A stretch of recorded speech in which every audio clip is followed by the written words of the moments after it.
বানাবো ছানার জিলিপি। তো দেখো আমি এখানে ছানা নিয়ে নিয়েছি। ছানাটা জল ঝরিয়ে ভালো করে নিতে হবে। এবার এর মধ্যে কি কি উপকরণ লাগবে চলো দিয়ে দিই। প্রথমে আমি 1 চামচ চিনি গুঁড়ো করে রেখেছি, চিনির গুঁড়োটা দিয়ে দিলাম। এবার আমি 2 চামচ ময়দা দিয়ে দেবো।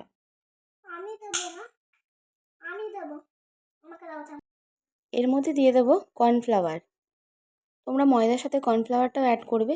কর্নফ্লাওয়ার আমি 2 চামচ দিয়ে দিয়েছি। এবার দেবো বেকিং সোডা। ব্যাস, যা যা উপকরণ সব কিছুই নিয়ে নিয়েছি। এবার শুধু হাতের সাহায্যে ভালো করে ডলে ডলে মেখে নিতে হবে। আর মাখাটা যত ভালো হবে, যত স্মুথ হবে, তত কিন্তু ছানার জিলিপিটা ফুলবে ভালো আর খুব নরম আর সফট হবে। তাই জন্য তোমরা একটু সময় ধরে খুব সুন্দর করে মেখে নেবে। তো বন্ধুরা, ছানাগুলো ভালো করে মেখে নিয়ে তারপর কিন্তু আমি খুব সুন্দর করে রেডি করে নিয়েছি সবগুলো। তো দেখো এমনভাবে রেডি করে নিয়েছি। আর ছোটো ছোটো কালো জামের মতন হয় না আমরা দোকান থেকে যে কিনি, সেগুলো কয়েকটা বানিয়ে নিয়েছি। দেখি কেমন হয় খেতে। তো ফার্স্ট টাইমই ট্রাই করা, জানি না কেমন হবে। প্রথম থেকে শেষ পর্যন্ত ভিডিওটা দেখো, আমার সাথে থাকো, তাহলেই বুঝতে পারবে।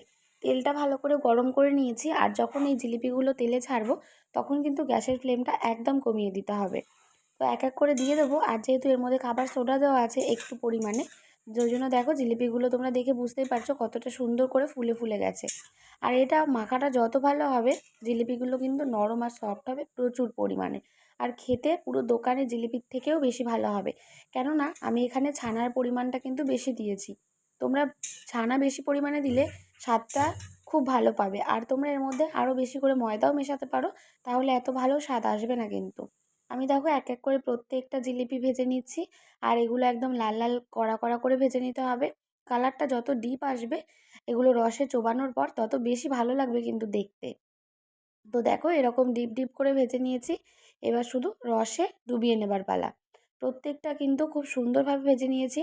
তবে হ্যাঁ বন্ধুরা, প্রথমেই তোমাদের কাছে সরি চেয়ে নিচ্ছি। আমি ছানার জিলিপি যেরকম দেখতে হয় তেমনভাবে আমি শেপটা দিতে পারিনি। এর পরের বার যখন ট্রাই করব, অবশ্যই কিন্তু সেটা চেষ্টা করব খুব সুন্দর করে ছানার জিলিপির আকারে বানানোর জন্য। তো দেখো একদম ফুলে টইটুম্বুর হয়ে গেছে। এইবার আমি রসে ছেড়ে দিয়েছি। এবার আমি আধ ঘন্টা ভিজিয়ে রেখে দেবো। ব্যাস, আর কিন্তু কিছু হাতই দেবো না, কিচ্ছু করব না। তো ওখানে বাটিটা ছোট হয়ে গেছিলো, তাই জন্য, আর জিলিপি যেহেতু অনেকগুলো হয়ে গেছিলো, ওই জন্য আমি আবার আর একটা বাটিতে নিয়ে নিয়েছি। দিয়ে রসটা উপর থেকে ঢেলে এটা আধ ঘন্টার জন্য আমি একটু সময় দেবো, যাতে রসটা ভালো করে জিলিপির মধ্যে মিশে যায়। আর এদিকে আমি ছোট ছোট যে লেচি কেটে নিয়েছিলাম, সেইগুলোও দেখো আমি ভেজে নিচ্ছি। এগুলো কালো জামের মতন, আমরা ওই যে সীতাভোগ যে খাই তার মধ্যে কিন্তু এরকম ছোট ছোট কালো জামের মতন থাকে। এগুলো কিন্তু খেতে বেশ ভালো হয়। আর আমি যে ছানার সাথে ময়দা দিয়ে যেটা বানিয়ে রেখেছিলাম মেখে, সেটা কিন্তু দিয়ে তোমরা কালো জামও বানাতে পারো। একই প্রসেস, শুধু গোল গোল করে নিতে হবে, রসগোল্লার আকারে নিয়ে কড়া করে ভেজে নিলেই রেডি। তবে সেটাও একদিনকে তোমাদের সাথে শেয়ার করব। আর দেখো এগুলো কিন্তু লাল লাল হয়ে গেছে ভাজা। তা আমি এর মধ্যে দিয়ে এখন দিয়ে দিয়েছি। এবার শুধু ওয়েট করার পালা। তো চলো আধ ঘন্টা পর ফিরে আসছি।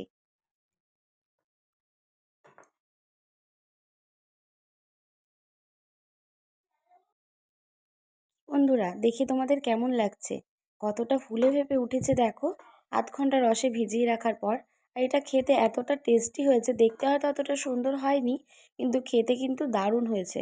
আমি যেভাবে বানিয়েছি এইভাবে একবার অন্তত তোমরা বাড়িতে ট্রাই করো। আর আমাকে কমেন্টে জানিও যে কেমন হয়েছে। আর এই দেখো তোমরা দেখে বুঝতে পারছো কতটা নরম আর সফট হয়েছে। খেতে কিন্তু দুর্দান্ত হয়েছে। আমার মেয়ে বর সবাই বলছে ভীষণ ভালো হয়েছে খেতে। তো চলো দেখা হচ্ছে নেক্সট কোনো ভিডিওতে। টাটা।